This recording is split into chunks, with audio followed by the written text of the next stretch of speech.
Hello, my name is Declan McDougall, and welcome to my Assessment in Action project. I will be going through the 3 types of assessment in action that I have viewed so far.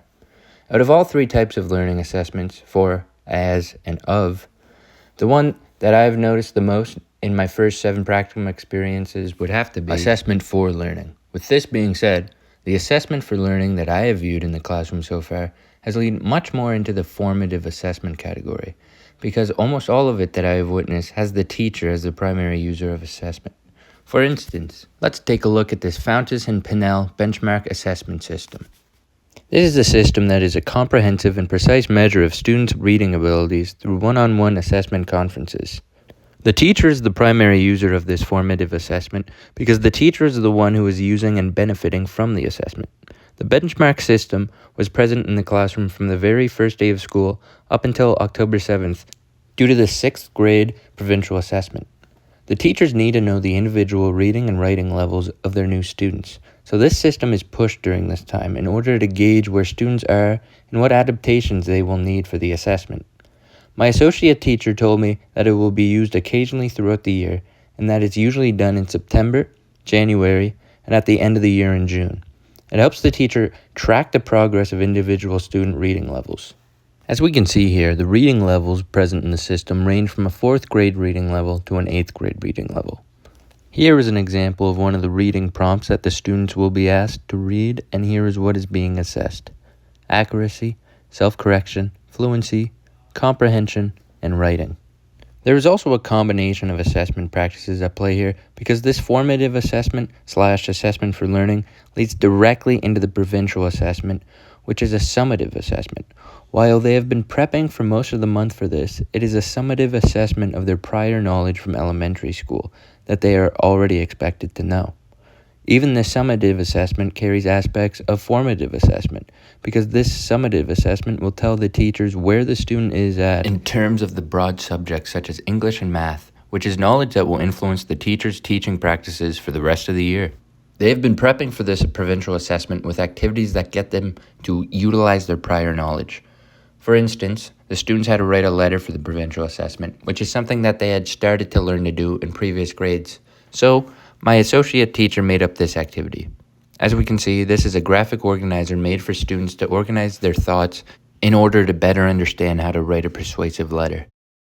Looking at this activity in relation to Nova Scotia's assessment policies, I believe that this graphic organizer directly relates to this policy directive. Have a clear purpose and defined criteria of what students need to know, show, and do that are communicated to students in advance of the related learning. The graphic organizer is a well-defined outline of what the students need to be able to do and show in order to successfully write a persuasive letter in advance of doing so on the provincial assessment. Another example of assessment for learning that I have witnessed is this reading fluency activity that my associate teacher handed out to the students during my latest practicum visit. Taking a closer look, we can see that this activity continues the reading fluency that the aforementioned Fountas and Pinnell binder had as well. This time, instead of being one-on-one, it is an in-class activity that involves every student in partnerships. The formative assessment/assessment for learning portion of the activity began with my associate teacher asking recall questions to the class. These were questions getting the students to engage with their prior knowledge in order to answer before getting into the new activity, and ones that she knows she has already covered with them. For this activity, for instance, questions such as, "What are your reading strategies?" and "What are your writing strategies?" These were asked because they were taught both of these things and even have bookmarks with tips and tricks for both reading and writing. Here is another example worksheet about what good readers do.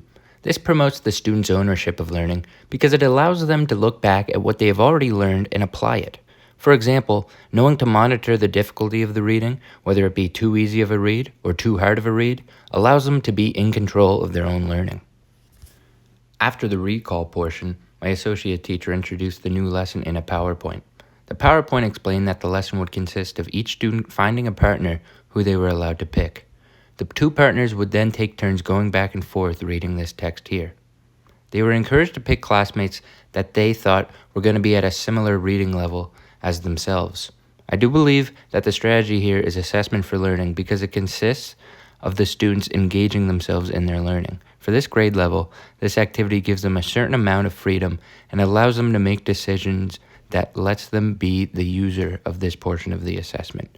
This freedom in their learning also promotes self-regulation to the students because they have to be able to tell what works and what doesn't when it comes to their partnership and reading level.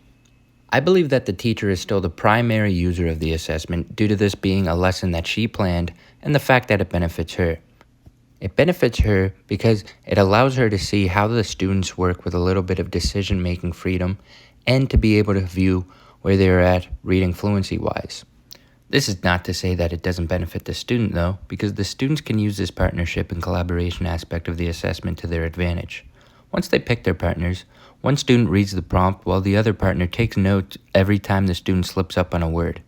In order to ensure that the students completely understood the task at hand before they got started, my associate teacher had 2 demonstrations, a video demonstration that was attached to the PowerPoint and an in-class demonstration which her and I acted out. I read the text and purposefully slipped up on 4 to 5 words. As you can see, I circled the words in which I purposely slipped up on. After this, she then got the students to raise their hands and point out which ones I slipped up on before doing this same activity with their partner. This encouraged student engagement.